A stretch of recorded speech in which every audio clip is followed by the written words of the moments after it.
Okay, I'm going to go ahead and get us started. I want to thank everyone for joining us and for taking the time to put some thought into those couple questions. What is the purpose of school and what is the purpose of education? My name is Connie Silva and I'm the director of the State Performance Plan Technical Assistance Project. And we're bringing you this webinar with funding from the California Department of Education. Our team here at SPP-TAP, as we call ourselves, or the Napa County Office of Education, we're very happy to have you with us. Again, you can see folks are still writing in chat, and I really appreciate you letting us know that you've joined us, a little bit about your role. And again, if you have the opportunity to think about those two questions, I know that Dr. Gregory Peters, who's our presenter today, is going to be looking at your responses as he gets into our presentation. So a couple things for me to tell you about today. We are going to be asking you to use chat as we just did on that first prompt. We're also going to be asking you to participate in a couple polls. So you will be asked to use a Zoom polls, and that's one you're probably familiar with, where you just put in your answer directly on the screen to a question or two. We also will be using Poll Everywhere, and this is how you will participate on those polls. You can either use your web browser on your computer and go to poll, I'll spell it out for you, POLLEV.com with a / SPP-TAP 606. You should be able to see that on your screen right now. Or the other option is to use your phone and you can just text. So you would text to the number 37607, and then the message you will text to that number is SPP-TAP 606. So we're going to be using that a couple times during this presentation. You only have to do that once. So if you do that now, you'll be able to answer when you're asked for those responses, but you can also choose to do it when we're on one of those polls, okay? As a reminder, our webinar is recorded. We like to archive all of these presentations. And this is actually part one of a three-part series. We're really excited to have Dr. Gregory Peters joining us 3 times between now and May. So we do want to make sure that we share the recording with you. If there's some reason why you need to check out early, or if you have other folks that you'd like to share this recording with, we will be sending it via email to you after this presentation. And again, if you're not able to watch the whole thing, we hope that you would be able to watch it prior to joining us for the second and third one, because they do build upon one another in terms of content. Okay, so with that, I am going to go ahead and introduce you to our presenter, and we are so very excited to have Dr. Gregory Peters with us today. He's been a longtime collaborator here with SPP-TAP, and love having him and love having all the information he can share. So let me tell you a little bit about Gregory.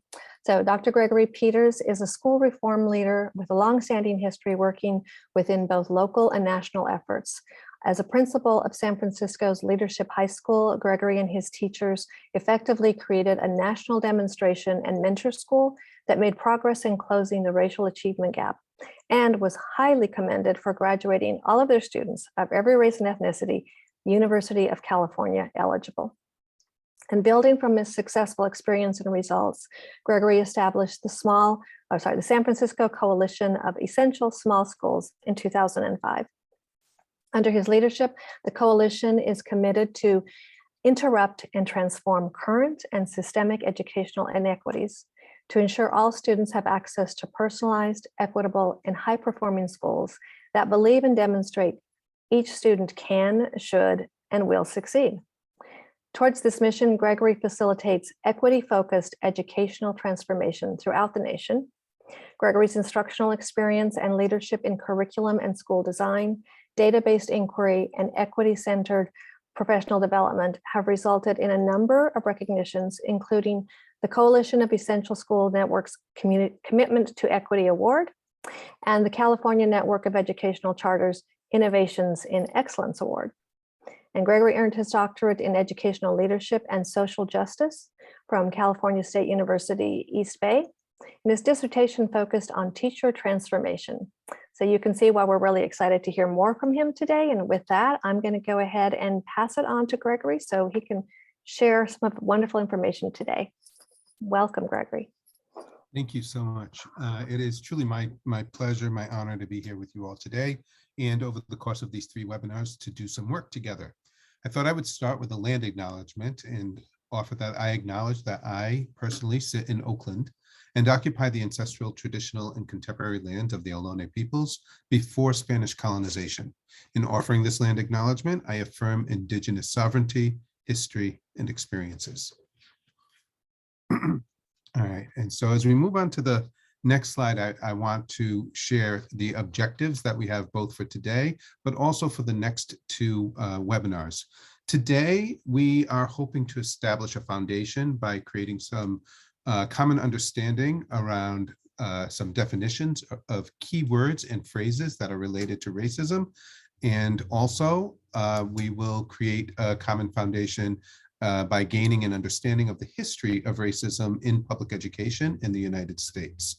Today's going to be a place where we may be reviewing some terminology or some concepts that may not be new to all people, but it's important, and hopefully I'm modeling this for the work that we do outside of this webinar. It's important that as communities, we come together and make sure that our understanding of key terminology is calibrated, because oftentimes there are different ways or different perspectives on the key and essential terminology, and we have to know what it is we're talking about in the conversations that we're having with each other. The next slide will offer the objectives of the next two sessions. The second session will be on April 6th, and at that time, we will connect the tenets of anti-racism to educator practice. So at that point, we'll be doing a little bit more meaning making around these common definitions and thinking about how does this look, how does it play out within teacher practice, and what does teacher practice look like, or what can it look like if we are committed to being anti-racist teachers in anti-racist classrooms and anti-racist schools. And in the third session on May 11th, we will explore a framework. We will offer you a framework with strategies as well as the supportive conditions to commit to being anti-racist schools and teachers. We're going to start by asking you to do a poll. And in this poll, we're offering this poll and these prompts just to sort of see who's in the room. What are we bringing today? What is the narrative of our webinar community? There will be two prompts, and for each prompt, we're asking you to answer either yes, no, or I'm not sure. The first prompt is, this past year, I have witnessed explicit racism within my school or work context. And then the second prompt is, this past year, I have witnessed intentional anti-racism within my school or work context. Again, these are words that we will frequently use. How much do we attach these words to what we experience or observe? So go ahead and participate in the poll.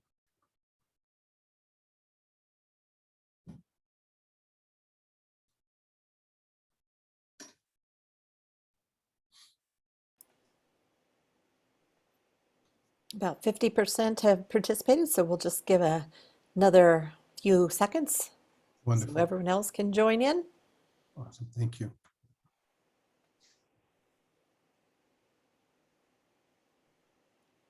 Okay, let's see what the results are. So, wow, this is both this is promising, this is encouraging. So it's both sobering and encouraging is what I was going to say. So this past year, I've witnessed explicit racism within my school or work context, and roughly 73% of the folks said yes, and about 21% said no. So in this audience, we are recognizing that by our own personal definitions, we are experiencing what is believed to be explicit racism. What's powerful and encouraging is that about 78%, even more folks, have said that they've witnessed intentional anti-racism. So I'm going to ask you to think about those experiences that gave you those answers and carry those throughout this webinar and throughout our series so that you can sort of self-assess where you are with what you consider to be explicit racism or explicit and intentional anti-racism compared to some of the tenets and examples that we will talk about in this webinar. Thank you. We started by talking about, we started by asking you, for folks who showed up a few minutes early, to unpack the prompt, like, what do you think is the purpose of education? What do you think is the purpose of school? And that was intentional, that they were two different prompts. And what I'm hoping in these next couple of slides to provoke is this idea that they may have different and maybe even sometimes contradictory purposes. And this might be somewhat provocative for some people, because as I read through some of your answers, what I believe I was reading was the purpose of individuals being educators, the purpose of folks choosing schools to be the place where work was, where their life work was done, which is really powerful and admirable, that we would have, we would be clear about that purpose, and it would be for the benefit of our young people.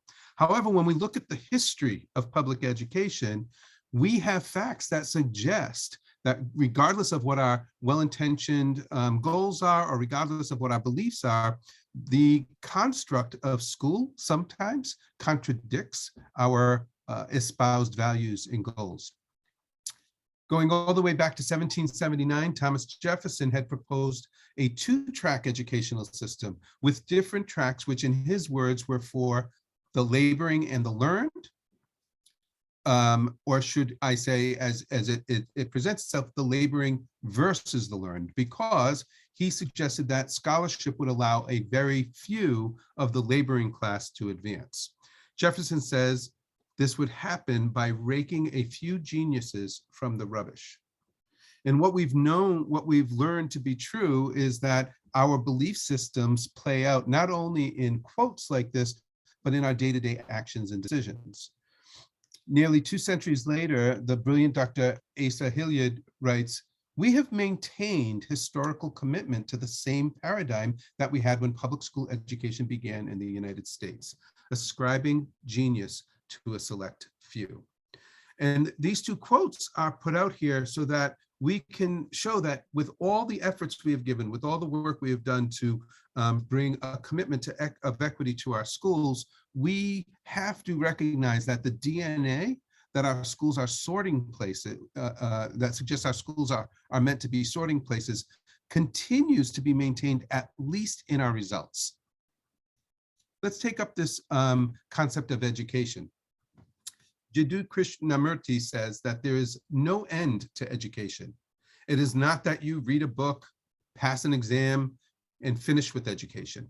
The whole of life, from the moment you are born to the moment you die, is a process of learning. And I love this quote because it takes this dichotomy that education and school are the exact same thing, and it broadens it to really recognize the importance that education is happening everywhere and all the time for us. And it opens up, for me at least, as I read this quote, the image of what I believe how I define a classroom, which is inclusive of our school classrooms, but not limited to.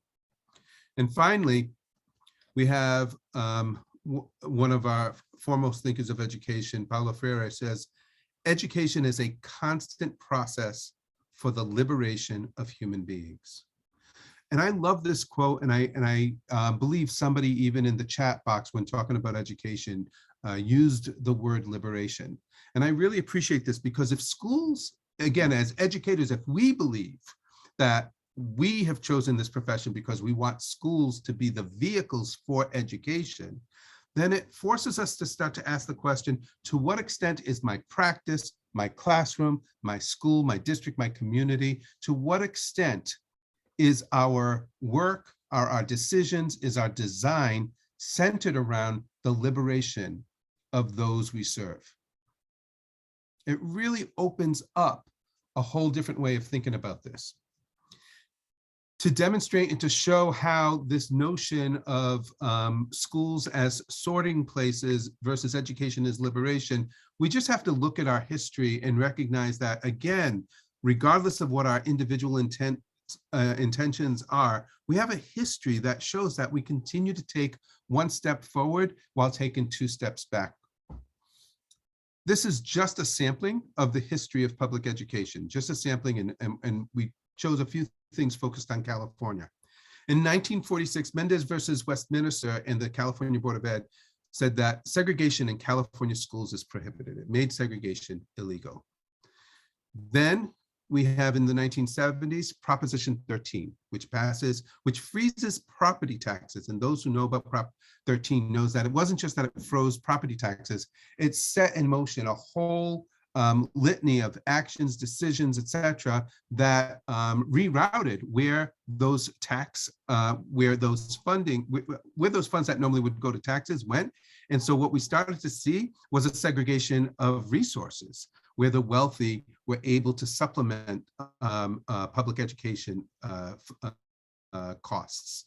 And so in that effort, in that move, which was seen as a brilliant, if certainly not a moral, but a brilliant move, California dropped from #1 in education to number 43 in the United States. Further along in the timeline, we have in the 1990s, 1998, Prop 227, which breaks the Treaty of Guadalupe Hidalgo and makes it illegal to teach in Spanish in the United States. So even though back in 1946, we are saying that segregation was prohibited and illegal, we responded over the decades with more laws, more design to continue to separate and sort our students and their resources.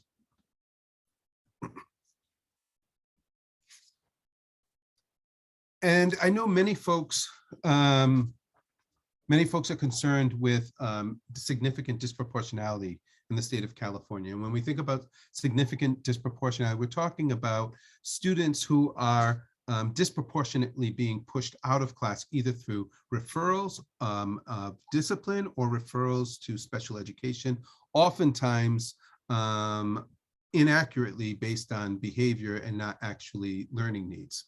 When we go back to, and we look at the impact, when we go back to the 2018-19 year, and we look at the lost instruction, because everyone's talking about lost instruction right now because of COVID and shelter in place, and all of a sudden everyone's up in arms. And lost instruction has been happening for generations. Where's the outrage of the lost instruction that has happened before COVID-19, but was simply determined based on a student's identity rather than widespread for everyone? So when we look at this and we think about lost instruction per 100 days due to suspension in our K-12 students sorted by race and ethnicity and disability status, look at this chart. When we look at the orange, this is for these are for students who do not identify with disabilities. It's clearly disproportionate of who is being pushed out through the suspension process. Now you add the identifier of students who are identified with disabilities, even though we know that the standard is higher, the amounts of support are supposed to be higher, etc., that disproportionality, actually that gap widens. It gets much, much more severe, not only in the gap, but in number as well. So again, the design of our schools, the predictability, the results, the impact of the design of our schools continues to be maintained. It is a steady force, despite being filled with educators who have espoused values of equity and high achievement for all our students. We're going to move to a poll now. And as we move to the poll, this was just the first stage of calibrating some of our understanding or calibrating at least what I am proposing to this group to be thinking about around the juxtaposition of school and education.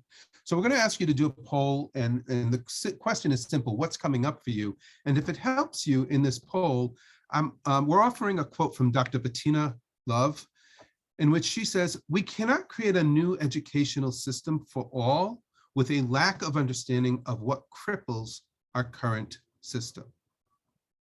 So on the slide, you'll see the connections if you're using a computer or your cell phone for how to connect to Poll Everywhere. But again, the prompt is, what's coming up for you?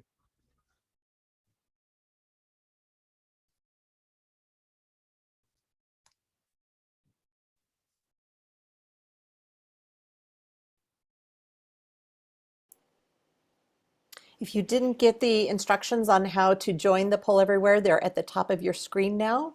And as people add in their thoughts, they're going to show up on the screen. I love that one of the responses is accountability. I think our system and the politicizing of public education has made accountability a bad word, and it's because it comes with a lot of unfair weight, where we try to put all the solutions of our society in the hands and the seats of our educators without giving them the resources or, quite frankly, the authority. And so we have to redefine and reclaim accountability, because our students require us to be accountable. So it's just one word, but it brings up so much for me, and I really appreciate that. Maybe I'll read through some of these, but there's so much coming up. I'm hoping we can also at some point maybe scroll a little bit. People say all, but they don't actually mean all. There's an imbalance of power. We keep saying the same things, but our behavior continues to look and feel the same. Change is necessary for understanding and for improvement. These are beautiful. Blind spots. Equity of voice, lack of understanding comes from dominant culture ruling and not listening. People don't want to admit that it's failing. They feel like it's a reflection of them and not the system. That quote is so powerful. I even go back to my own classroom and principal experience, where it is really hard to care so much and to see those results. And so we have to create conditions where we respect those feelings, we allow those feelings to be felt, so that we can process through them, move through them, and continue to do work, which is why it's also important to look at efforts of improvement through progress. Understanding the root cause of things is the first step, exclamation point. Yes, I'm hoping that you got some of that. We need to take an honest, bold look at our systems and acknowledge where we are without fear of being canceled. I really appreciate bringing in that recent language of our culture right now. We have to basically stay in the challenge together.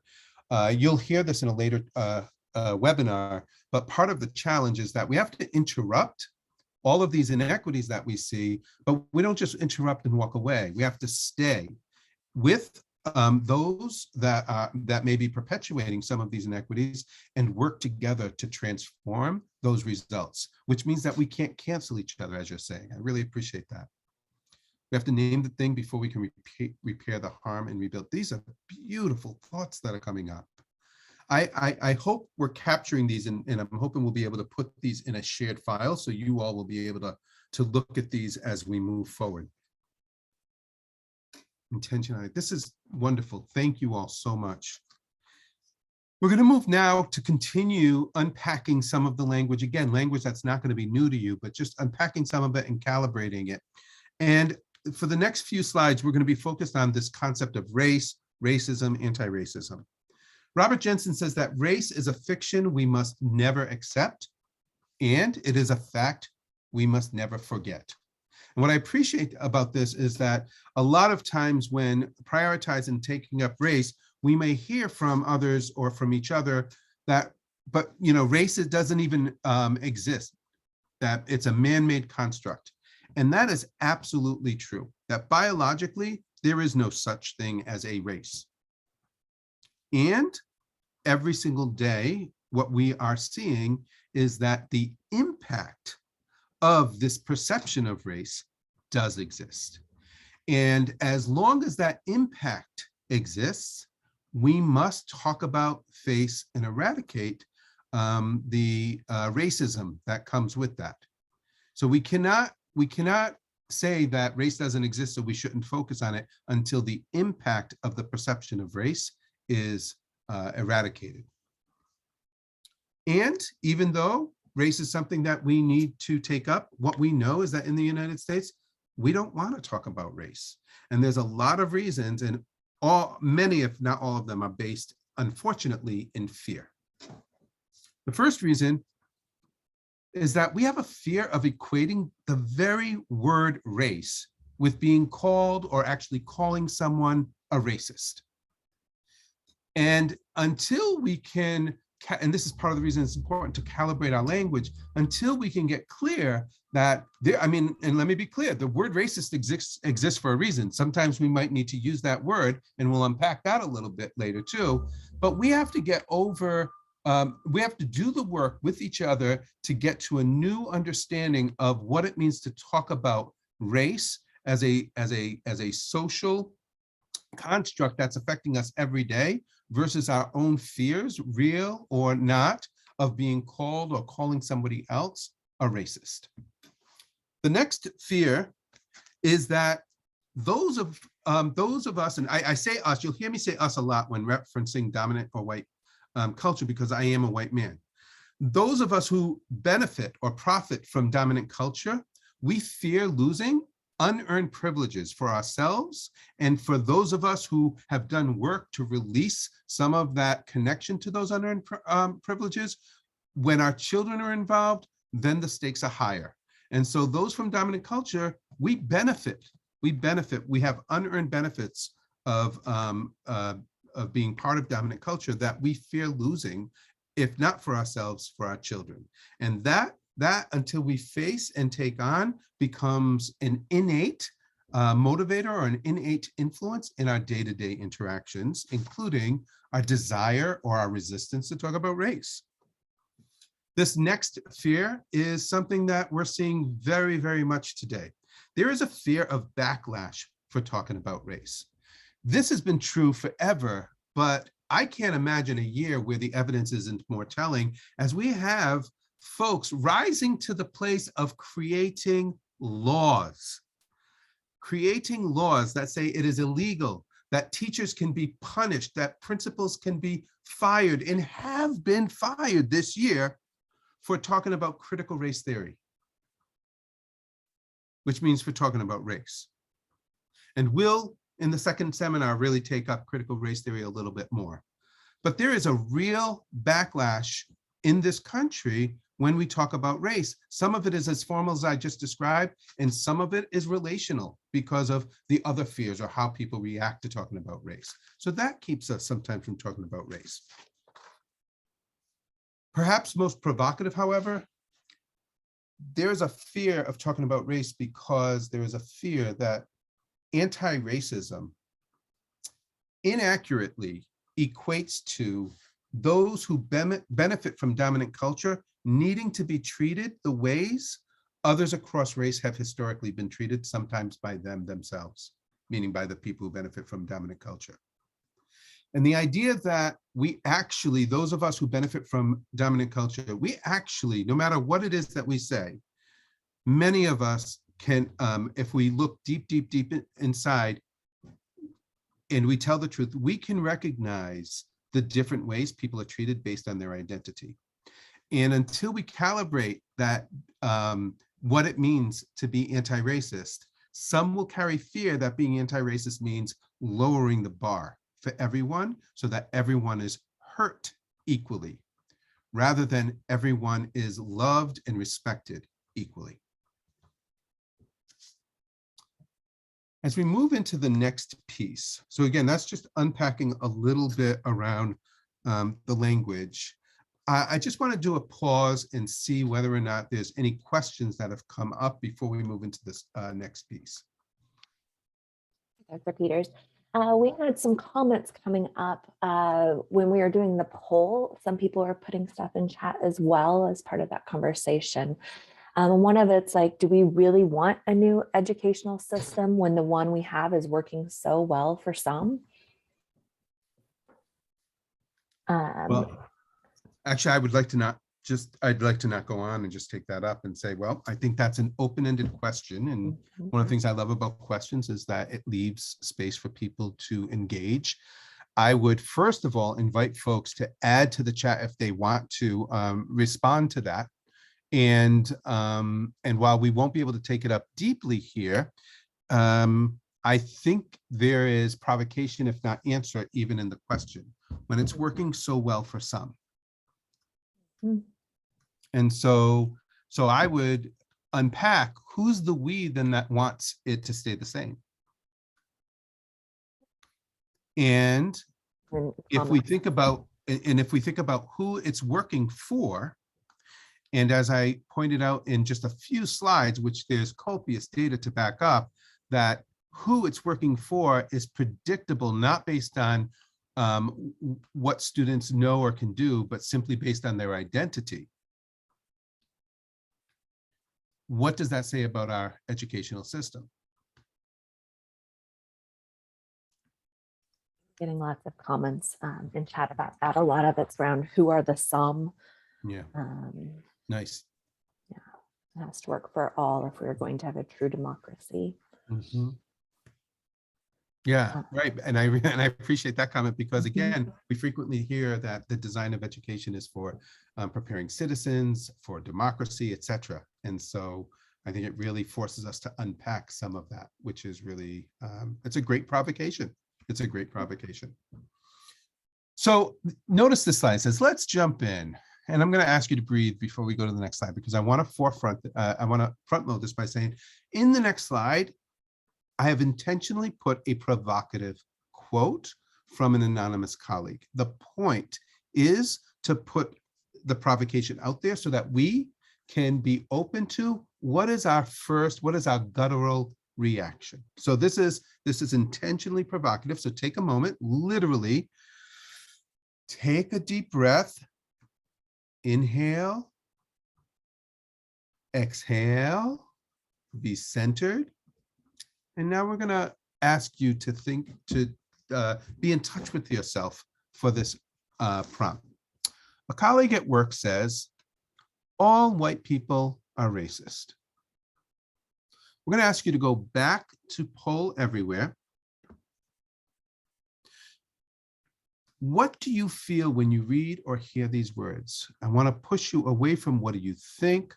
How do you react? Really, just what do you feel? And if it helps, start with the prompt, I feel. Let's go to poll everywhere.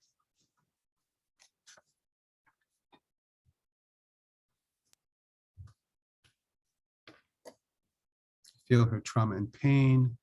I feel conflicted. I love that word. That's such I mean, for me, that's such an honest word, because I'm like, I think I resonate with that. Defensive, sadness, all of these are so honest. I really appreciate this. Shame, I feel as this person is in pain. Conflicted, exclamation point. I feel dehumanized, same as I imagine he does. I really appreciate that honesty. Yes, I feel that this is a generalization, definitely conflicted, uncomfortable. I feel sad that it's someone's reality, torn and confused. Thank you for being so in touch and honest about your feelings.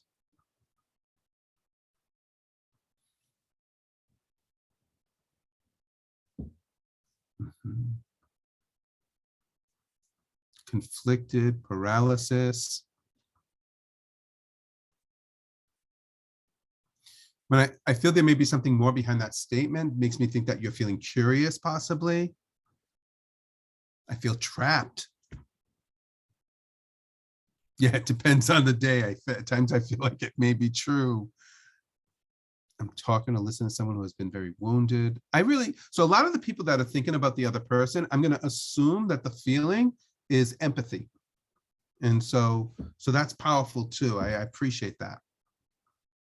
So thank you for being in touch with your feelings. Let's sit with that and think about those feelings. And the reason this controversial slide was put out, and I wanted us to actually literally say this, what we feel, is because those feelings get in the way. Remember, we're afraid of, by talking about our realities or talking about race, that we're personally being called racist or we're calling someone racist. Sometimes the quote is actually saying that because that's what the person is saying, right? And by being able to name and understand our feelings, hopefully we can hold them so that our brains can be more activated. If we can work through those feelings, then we create space for our brains to be more activated and present for the learning and the work that we need to do together. I'm not saying that this statement is right or wrong. I'm not giving any statement about that. I'm just saying that this is things that we might hear when we open up the space to talk about race, and we need to be prepared to hold space for that. These are things we might feel and want to say. These are things we might be invited to say. We might say it, and then we'll get all the reactions we're seeing here. So this is the complexity. And so how do we create space for some of our emotions, for us to be aware of our emotions, and also to do the work? So let's, and we will come back to this idea of emotions, I promise you. I just want you to be in touch with that. So we're going to take up we're going to go back to some definitions again. Again, words that I'm trusting and assuming most, if not all of you, have some definition for, some meaning around. But what does it mean in our space here for these 3 webinars? As we move to the next slide, we're going to, what I want to point out is that in saying that we're defining these terms, sometimes the act of defining terms in our community is even more important than what the ultimate definition is. So if you are saying, oh, I have a different definition, that's fine. If your community has a different definition, that's fine. It's in the act of making that meaning together that we are making progress as a community. I'm wondering where this, is our slideshow going back up?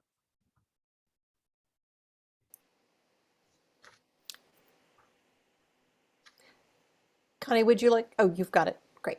Thank you so much. If I were doing my own slideshow right now, that's all I'll say. Thank you, Connie, very, very much.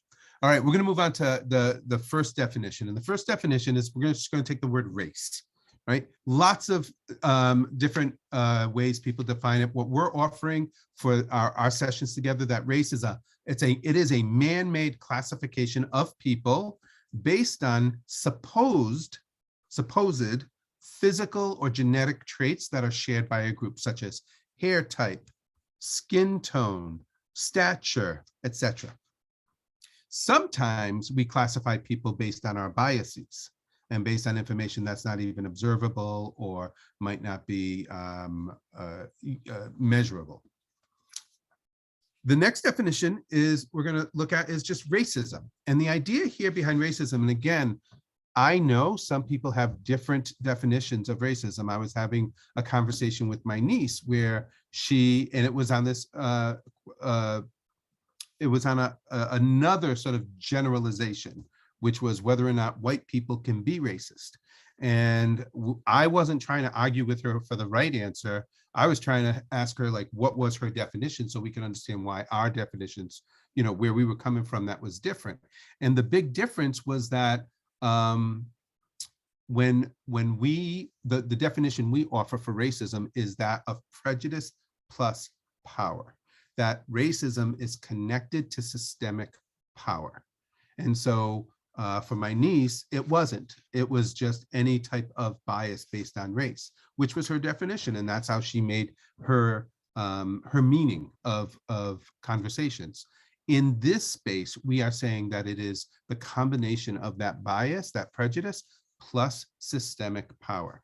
So it is the belief that members of a race possess characteristics that distinguish it as either inferior or superior to other races, with resultant prejudice, discrimination, or antagonism from those with either real or perceived power directed against those of a different race in order to gain or maintain that real or perceived power. So this is a very complex definition, and it requires sort of a construct. And that's why it is important for us to take time to unpack this language. Our third word that we want to sort of just, again, offer our definition of is that of racist. And this is perhaps the word that I believe in my practice gets misused when we don't calibrate the most. And so when we're talking about racist, we're talking about the showing or feeling of discrimination or prejudice based in the belief that a particular race is superior to another and reinforced by power dynamics against people of other races. What's important about this word is that it is important for us to unpack that by this definition, it is possible for any of us, regardless of our good intentions, to be racist, because we live in the United States, especially those of us who were raised in the United States. We have been bred, regardless of our identity, to exist in a racist society, or a society built on a history of racism. And so the idea of perpetuating some of those systems or those ideas, or reinforcing some of that ideology, becomes, again, the water that we're swimming in. And it requires very intentional acts not to. So it's important to recognize and accept that there is a subtle difference between the word racist and the phrase a racist. It's a subtle distinction that we need to calibrate in the communities where we are going to seek and to be anti-racist and take up that work. And so that subtle difference is that we all, at any given point, can be racist. And unpacking what it means to be a racist, or, as we sometimes will say, tongue-in-cheek, a card-carrying racist, or one who is overtly, consciously showing and feeling discrimination or prejudice, could be different. It could be the same.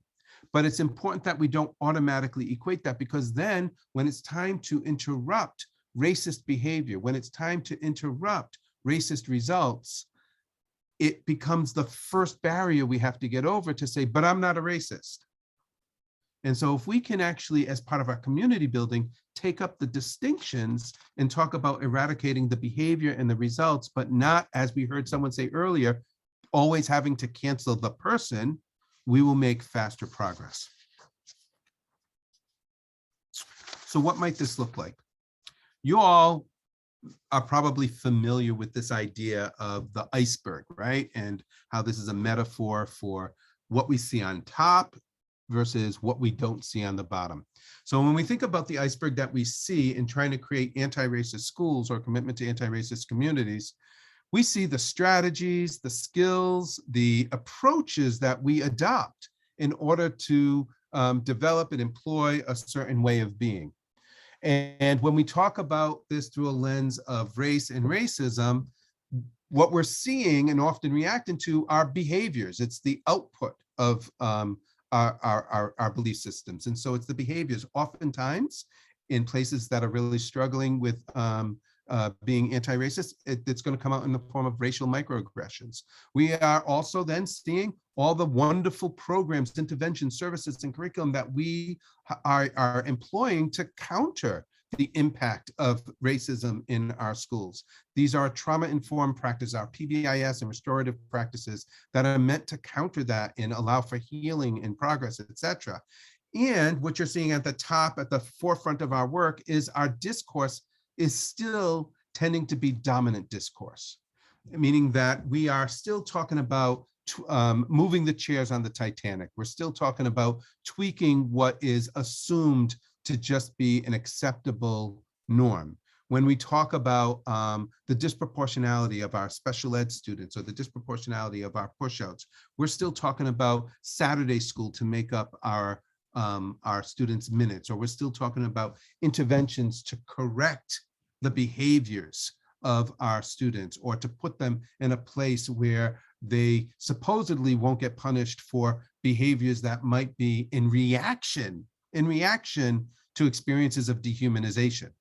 And then what we saw in the data was, and even then, that's not actually changing the results of how we're pushing them out in the lost learning. So when we look at what's underneath for the iceberg, what we don't see, but we need to address if we really want to have a lasting impact, are those components that are fueling what's at the top. These are the beliefs, the unchecked norms, the values that are underneath our programs, our decisions, our discourse, our design. These are the thoughts, the feelings, the needs, our own past history that shows up with us consciously or unconsciously, otherwise known as our bias. And all of this together, as it continues to just exist and be allowed to exist, is what we're talking about when we're talking about dominant culture. We're talking about a culture that actually is based on these feelings being validated, these beliefs being unchecked, etc., because there's this invisible standard, this invisible norm that is not multicultural, that is not culturally responsive. And so it is this it is the dominant culture that we need to take up and address, so that those programs that we employ, the conversations we're having, are actually moving to be transformative rather than reproductive. And even with all this, even with this giant iceberg, it's just a drop in the bucket. We have to recognize that we are working in a system that is part of another system, a larger system of our society, and that in order to take up systemic racism, it requires us to take up systemic transformation. And therefore, our work has to be connected to our larger context. This is not meant to be a barrier. This might feel overwhelming. We're not saying that as educators, our job is to wait until the rest of the world does this, but it is to give us a little bit of credibility that we are working in a larger context, and that larger context informs the actions we need to take, the priorities we need to put out in front of us, and the resources we need to tap, so that ultimately we have an impact on not just our school or our district or our community, but our larger goal of living in an anti-racist society. I know that sounds somewhat pie in the sky, but it is contextual and real, and that's what we want. So I mentioned bias a moment ago, and I said, so this bias, which is underneath, is something we have to take up. Another term that's out there that we want to unpack a little bit is this notion of implicit bias, which are the attitudes, the stereotypes that unconsciously affect people's perceptions, actions, and decisions. And so the implicit piece here is that the perpetrators are often, not always, unconscious about what is making them tick. And when we think about implicit bias, it manifests and shows up in a variety of ways. And hopefully you're seeing the looping of the narrative of our results, of our impact as a system, as a society. One of the ways that one of the impacts of our implicit bias is this continued and historical disproportionality in discipline and referrals, that we continue to see that we are pushing students of color and poor students out in droves compared to their white and Asian and wealthier counterparts. Now, I was doing work in a district that was employing PBIS strategies across the district, and it was amazing. It was one of the few times this district said, we are doing this for all of our schools. It's going to be required. It's a bare minimum. People can be creative on top of that bare minimum. And what we saw over the years was that the number of referrals across the district dropped radically. It was beautiful. And when we looked closer at the data, what did not change was the gap.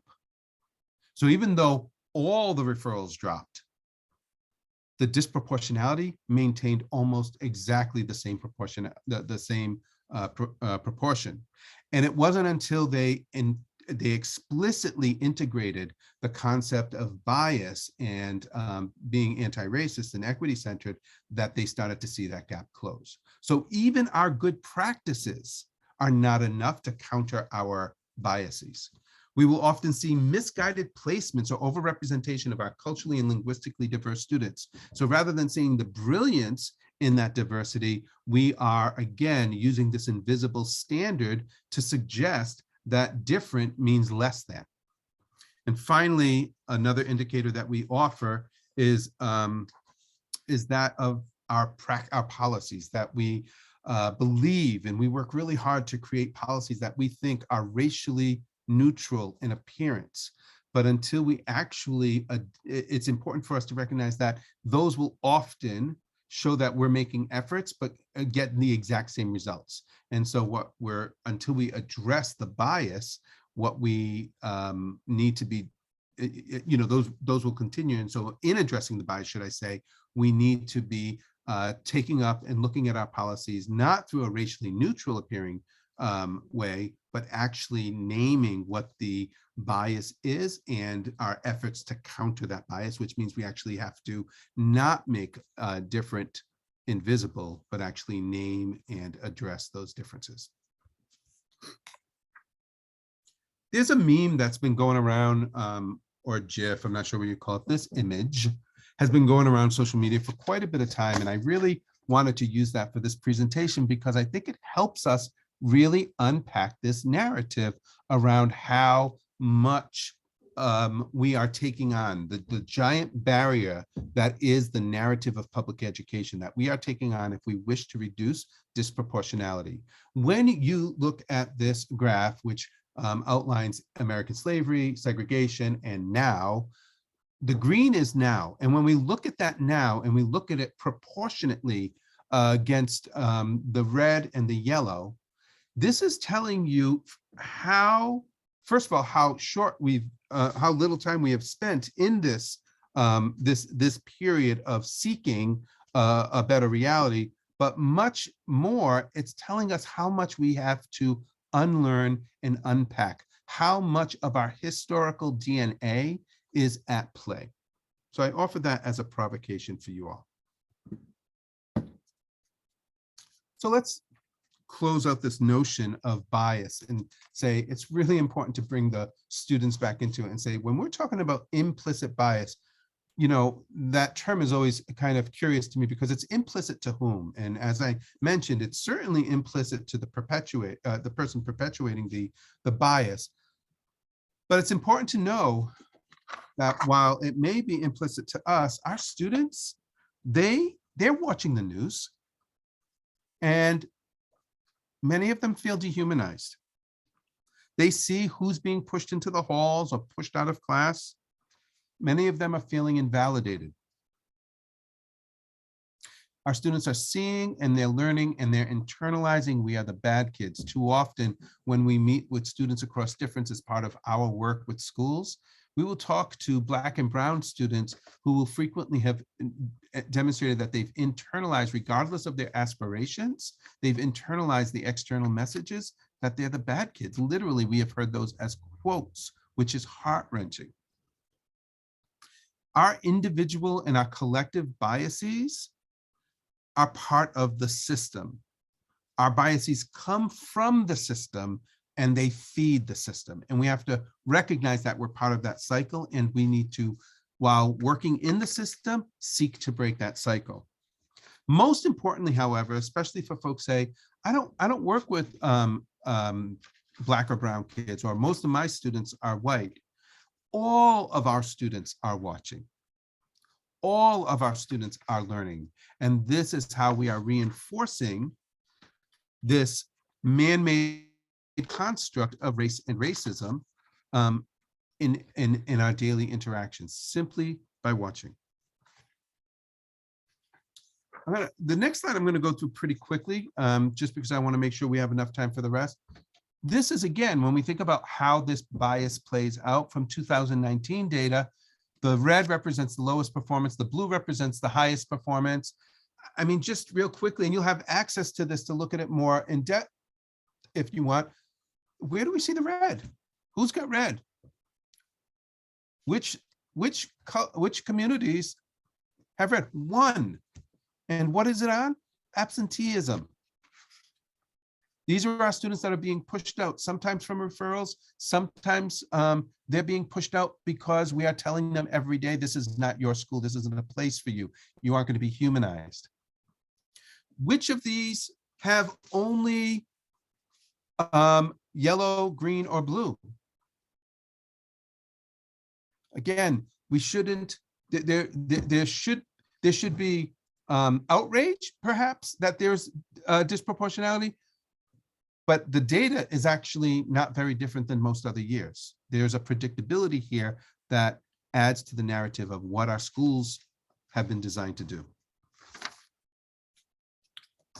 So we talked about bias. I want us to talk a little bit about microaggressions. Microaggressions are basically the manifestations of bias. Microaggressions come in all different forms and across different identities, but we're going to focus on racial microaggressions. And similar to the word implicit, the question is micro for whom?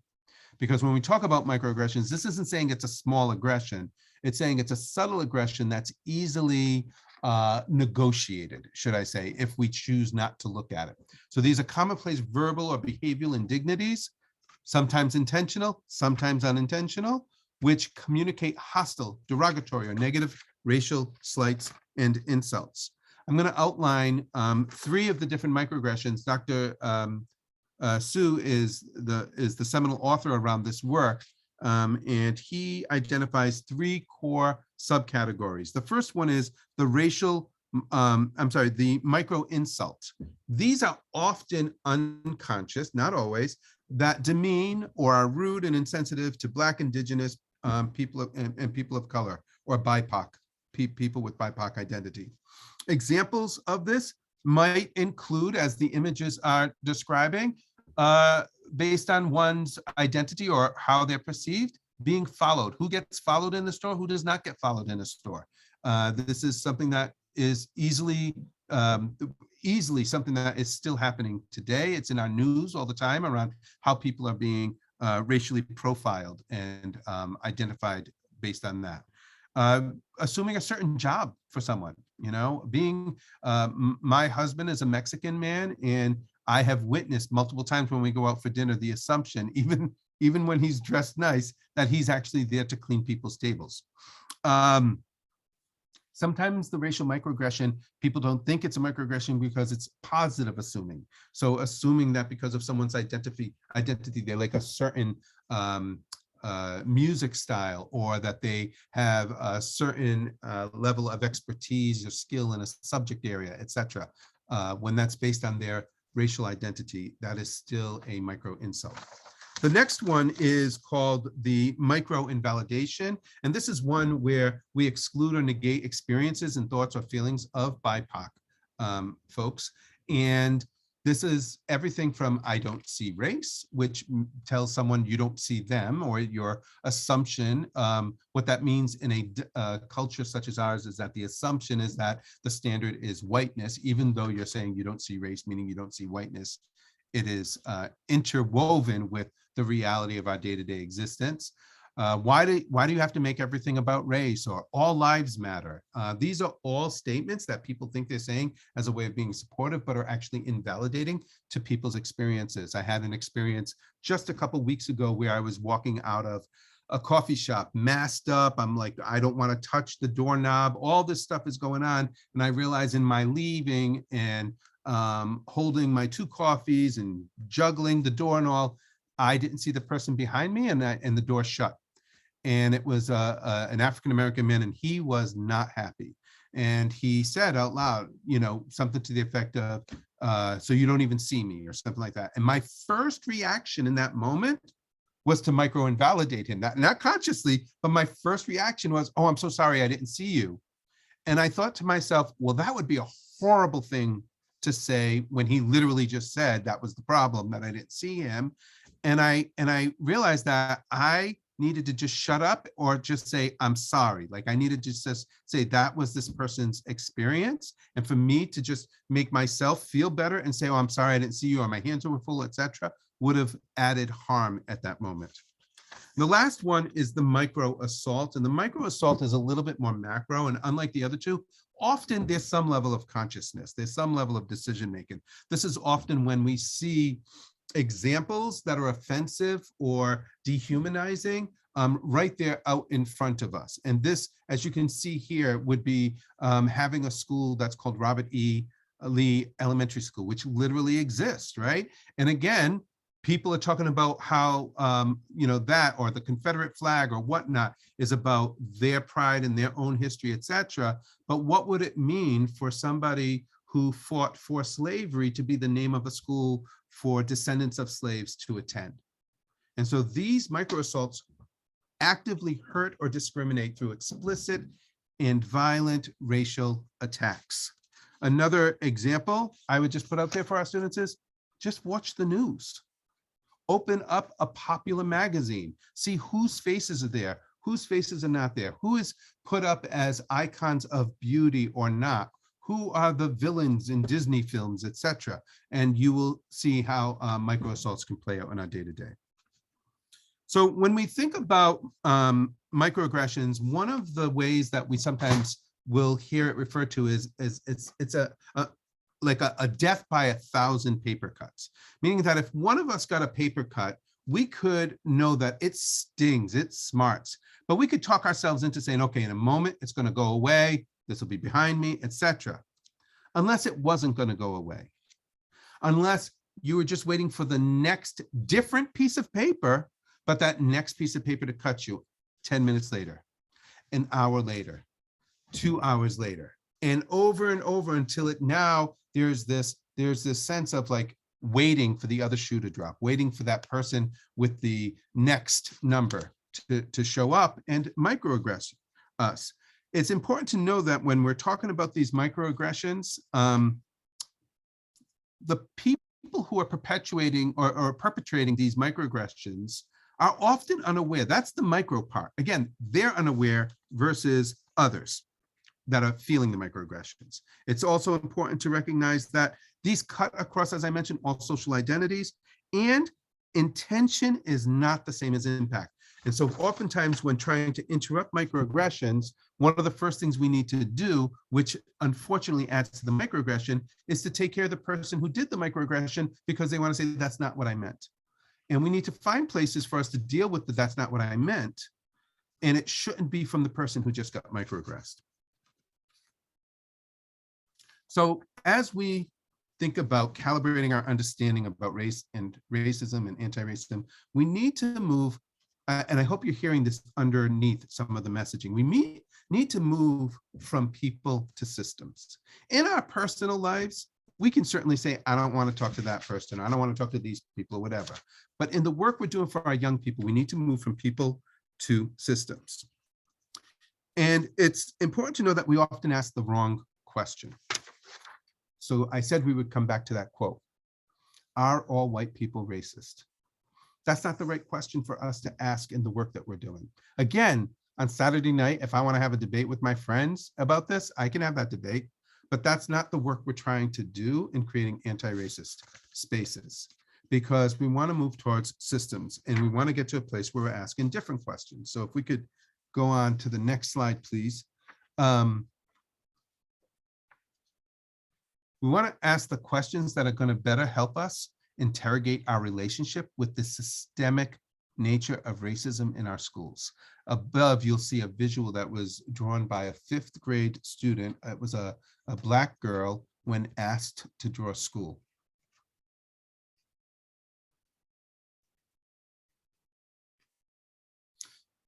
So rather than asking the question, are all white people racist? Together as part of the system, perhaps a question we might sit with is, how do we, in the skin we are in, perpetuate a system where dominant culture people benefit from institutionalized racism in our schools? We need to ask questions that will bring us together to work together. I'm going to have us, Connie, if it's okay, we're going to skip the next 4 slides. We may build those in the next time. And we're going to move to the decentering whiteness. So we're going to close this by talking about what might seem counterintuitive. As we lift up other cultures as in our efforts to be anti-racist, the idea isn't to cancel white people. The idea isn't to cancel the fact that whiteness exists, but it's actually our goal to decenter whiteness as the standard, as the core, as the only way. And sometimes in order to do that decentering, we actually have to name and talk about and make the whiteness invisible. So I'm going to put some terminology out here, and I'm going to ask us just to sit in the meaning making. So we've got white supremacy culture and white culture in America. Again, a definition of white supremacy culture, the values and practices of those that hold economic, ideological, and political power, thought of as normal or right, leading to devalued, marginalized, and lower cultural capital for indigenous and diverse ways of life. And when we talk about white culture, because here's the thing, we have now, as we're walking around talking about white supremacy culture a little bit more fluidly, I put out there to us that I believe we're making a mistake by assuming white supremacy culture and white culture are absolutely the same thing. And while there is definitely crossover, they're not the same thing. There is white culture. And when we think about white culture, we're not trying to say white people shouldn't have culture. That's part of the problem, is that we're not owning that we have culture. It's just whether or not we're saying this is the culture. And so examples of white culture, some are actually things that might be something someone might aspire to. Some are problematic, as might be with other cultures as well, but some examples include promoting self-expression, personal choice, individual thinking, etc. The norm of that is that it comes at the expense sometimes of adhering to shared norms or rules, or respect for authority and elders, interdependence, consensus, or shared success. White culture sometimes shows up as seeing the physical world apart from its meaning for human life. And that's that connection that white culture has been making more and more to capitalism. Valuing, on that same line, valuing private property and individual ownership. It becomes how sometimes in white supremacy culture, it becomes how we even look at individuals, that individuals are property to be owned. And then prioritizing egalitarian relationships. In other words, assuming that we're all coming from the same place and we're all equal, and flexible roles and upward mobility versus process. And then finally, practicing political correctness. And you'll notice I say versus, because again, that terminology has evolved. And political incorrectness is not saying whatever the hell you want, but when we define political incorrectness, we mean telling the truth. Another set of terms that I'd like to offer to us. Oh, I put this out here already, that about the challenge of white culture is when we assume it to be the norm and the standard for all. So we can go on to the next terms. We're going to talk about white people and white-centric consciousness. Jonah Olson says that no two white people share exactly the same experiences and societal moldings. We learn racism in our unique and personal ways from different teachers and at different times, but we all learn the lessons well. And I love this quote because it both talks about how we cannot excuse ourselves from the teachings of our society around whiteness, and white people are very quick to say, hey, not all white people are the same, which is ironic because the thing that we're fighting for our students is to stop generalizing who they are because of how we identify them racially. And then when we think about white-centric consciousness, these are some of the ways that as white people, we may have been trained to react or respond to the challenges of taking up issues such as racism. One, we might approach it with a universal perspective. Doesn't everyone experience life the way I do? Which is, that whole piece about whiteness being the water we swim in, and not recognizing that even other people might not have the same experience. Individualism, I pull myself up by the bootstraps, so can you. I earned this through hard work and effort. Avoidance, hey, this isn't my problem, I'm unique, I'm separate from this, or even decontextualization. How does this particular situation have anything to do with race? And so these are all just efforts to sort of maintain the status quo of white-centric thinking. I'm going to move to the last 4 slides. Unpacking white skin privilege, and I put white skin privilege because, again, sometimes people identify as white and sometimes people pass as white, and that there's a whole complexity to race and how people walk through the world. And then white spaces. And so when we think about white skin privilege, Tim Wise says any advantage, this is any advantage or opportunity or benefit or head start or general protection from a negative societal mistreatment, which persons deemed white or of European ancestral origin will typically enjoy, but which others will generally not enjoy. So there's a clear separation that he is pointing out with that definition. And then when we talk about white spaces, what we're talking about are these places that we can exist in, these spaces, rooms, communities, etc., where racism situates itself in white people because of a pattern of internalized superiority. Again, this is the history that we carry with us. This isn't about, I woke up this morning and made a plan to be racist. The situations in which whiteness as a concept or as a construct hurts and holds back not only people of color, but also white people. This is a big piece of work towards anti-racism, is to also unpack how racism hurts white people, and spaces where white people need to explore, navigate through in order to move from white consciousness to critical consciousness. So I want to look at the time. Let me stop with these two, and then I will check in with our facilitators to see, because we can push some of these slides into the next presentation. We've gotten through what we needed to. The last thing that we wanted to talk about was this idea of decentering whiteness is white allies versus anti-racist. And it's important to know that as people have really stepped up to do really good work, it's important to recognize we've heard from our communities of color to say, one cannot claim themselves to be an ally. That at most we can continuously work towards being an ally across difference, whether it be racial, gender, etc. And if successful, then others across difference may see and experience us as an ally. So I just want to offer that for us to think about. And then I want to end by offering this definition of an anti-racist.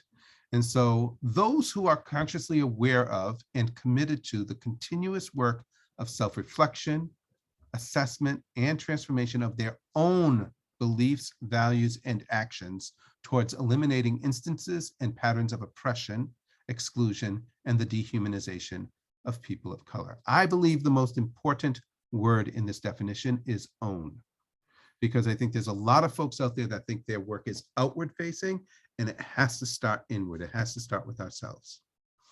What I'd like to do is I'd like to pause here and say that we will pick up by making a connection between being an anti-racist and interrupting white spaces when we come back, as a way of maybe reviewing some of this. Well, wait, do we have, can I just check in verbally? Do we have about 10 more minutes? Yes, we do. Yes. Oh, okay, I misread something. Great. Why don't we actually forgive the in the moment responsiveness? I think we can do this. We're good, Gregory. You can keep going. Yeah, let's keep going. So Tobin Milishare says, if we would build a beloved community across racial lines, you know where that iceberg was sitting, we must confront the ways that racism shapes and wounds not only persons of color, but also those who are white. And so our work is shared work. Sometimes we have to do work on our own, but our work is shared work. And when we talk about white spaces, some of the work that anti-racists can do is to take on what is predictable in white spaces or to assure white spaces. And there's 4 things that I'd like to unpack. One of the characteristics of white spaces is that of isolation, that if we can keep ourselves isolated and from being with people who are either identify across difference or just think across difference, we can ensure some level of homogeneous experience and avoid having to do that work. So instead, our work and the work of an anti-racist is that of connecting. We need to make explicit, intentional, caring, and careful efforts to come together, understand together that we are a group of people who have all been shaped into being or benefiting from being white. And I'm editing that a little bit in the moment because I don't like how that is exclusive. The next area that we have to be prepared for and recognize is control. That control is a characteristic of a white space, because this is where we get to maintain the status quo realities. And I think again, this is written from a place of how white people need to do this work. And I'm suggesting that these white spaces are spaces that we exist in because we exist in schools. So this is all of our work, even across difference. And so how is it that we can address this issue of control, of this characteristic of control? We work to let go and help others to let go, to confront our individual racism on an emotional and spiritual level, not just intellectual, in order to become real allies in this work and to become real effective in this work. So that's that piece that we were talking about before. I said I would come back to the emotions. That part of this work of allowing space for the emotions also allows us to release needing to control. And if we're controlling in a system that's reproductive, then we're going to maintain the status quo. A third thing, characteristic of white spaces, is that of loss. that a lot of times what happens is that there's an experience of loss. It disrupts our identity and our schema, where again, so many people have come into this profession with aspirations of doing tremendous good by our students. And so sometimes we feel a sense of loss. White people will feel a sense of loss simply because there's a whole history of loss of our identity and of our cultures, but also educators will feel a sense of loss when we recognize the system we're working in. And the work we need to do to confront that sense of loss is finding. We need to seek and confront our own journeys of becoming white or benefiting whiteness if we're not white in our system, in our schools, having the courage to grieve the loss of critical parts of what we've been conditioned to believe and value. And then finally, something to expect in these spaces is that of loathing, reacting to new or found awareness. A lot of times we want to separate ourselves when we start to see the truth. We want to separate ourselves from the truth. And the work we need to do there is to love. And I know that sounds hokey. I don't mean the Hallmark version that you have to buy a card for. I mean the bell hooks version, where love is rigorous and deep, and genuine self-love pulls us away from the love we have found and the results of our privilege. And that privilege, again, is for people who either identify as white, that unearned privilege, or people who ascribe or are part of a system that creates these white spaces, such as schools. So even for my colleagues of color, my colleagues across difference in this audience, by existing in our school system, we, in and of itself, may have to face some of the privileges that come with that, that might be compromising our values. It's important to know that you need to be prepared to feel distant and mistrust of other white people or of white people in general. And so we have to figure out how to love them also. A lot of times that work can happen in affinity spaces where we can do the work of healing and mentorship we need in our race-alike affinity spaces, so we can come back and be able to partner either with other white people if we're white, or across difference with white people when taking on systemic racism. I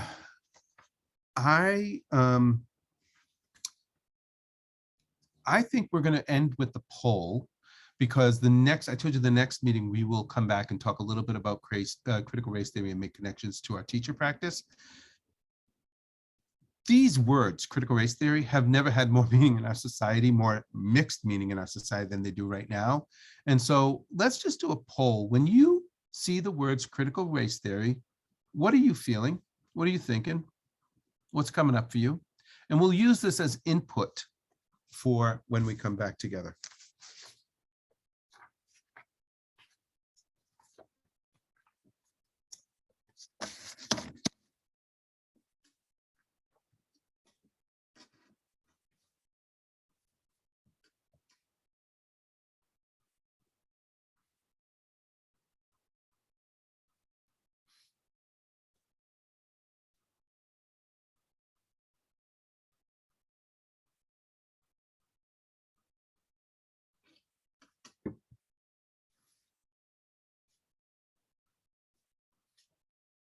I love the word wall, or the word cloud. And the bigger the words, then it's what more people are writing. And so after you plug in, look at how this is evolving as a word cloud. Knowledge is the biggest word. Teach. Scapegoat term. Quashed, broken, angry. Disruption or disrupted, frustration, anxiety, panic. These are strong words. Again, just like before, I'm so grateful for your honesty and vulnerability.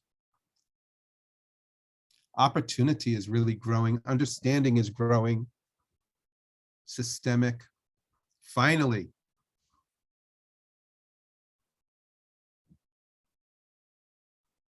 Someone put party word and term, and I'm curious. Maybe there's some meaning of that phrase, party word. I'm curious of what that means. I'm sure if I went to a party with my people, it would be a party word, but I don't know if that's what you're talking about. I see that Republican is in there, so I'm assuming that that was connected. Those two words were connected at some point. Yep. Thank you. Rewriting, history, awakening, misunderstanding, America, doomed. And chat people are also commenting too if they're not able to use this. So, they'd say a political term or angry because of how a wonderful concept has been weaponized by those committed to divide us. Nice. Next time we come together, what we're going to do is we're going to, again, pick up where we left off and do some defining of it. But then we're also going to unpack, there are 6 tenets. And critical race theory as a theory is an evolving set of knowledge. It's an evolving knowledge base. And what we're going to do is we're going to unpack the 6 tenets of critical race theory so that we better understand what is meant by that term. And we will see how those 6 tenets can be used and employed as a way of us interrogating our own practice, our own system, our own decisions and policies, etc. Great. It's wonderful. Thank you all. Your engagement in this has been fantastic. This first one was very heavy on the delivery, right? And we built in the chats and so that we can mix it up a bit. And your engagement has really been wonderful. Thank you so much. We have a closing slide where we're going to ask you to, think about what you're taking away, whether it be a learning, a question, or a commitment. If we can move to that slide next, that would be great. And then I think that we're going to then go back to Connie, who will close the webinar itself for us.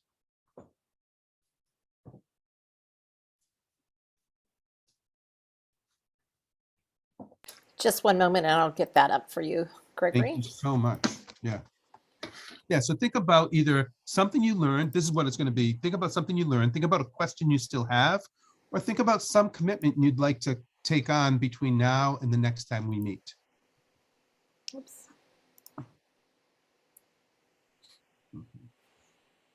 And there you go. And again, if you don't mind, just throw that in the chat box. And in a moment, Connie will come in and close. Thank you so much, Gregory. And thank you everyone who was able to be with us today. We saw so many great comments in chat about how much they were appreciating what you're sharing. I don't think it's often that people get to hear very direct information around something that is, as you say, so challenging because we don't talk about race in America. So even those of us that talk about it, even talk about it in certain protected ways, right? So I think people really appreciated, again, the way in which you were able to frame this conversation and help us with this. I think people can see why we've unpacked this into a 3-part series. So really hope that everyone can join us for the next 2. So we have the 2 sessions coming up, webinar number 2 on April 6th. You'll be getting an invitation via email as well for that. And then webinar number 3 on May 11th. So we'll be able to welcome Gregory back with us again. Again, thank you everyone for your participation in this. And I know that we'll also be sharing the slides. We have our contact information as well as Gregory's contact information on that slide. So we welcome that. Anyone that wants to reach out to us between now and then, you're welcome to do that. Share your comments or questions. I know one of the wonderful things about working with Gregory and Dr. Peters and his team is how receptive they are to what folks are wanting and needing. So if you do have certain things, I would have liked to have heard more about this. I didn't, whatever it may be, we're certainly open to hearing about that. You will also be getting, as we always do with our webinars, an evaluation link. So as you'll notice, as you leave us today, you will automatically get a pop-up that asks you to spend just a couple moments telling us what you thought about today, what else you might need. And then we will, again, follow up with email on the PowerPoints, the link to the recording, and probably also the evaluation one more time. So with that, I'm going to say goodbye to anyone who wants to stick around. We've got 4 minutes, but you've got 4 extra minutes perhaps. Again, thank you, Gregory, and thank you to my team. Wonderful webinar as always. Really appreciate it. Thank you all. Right.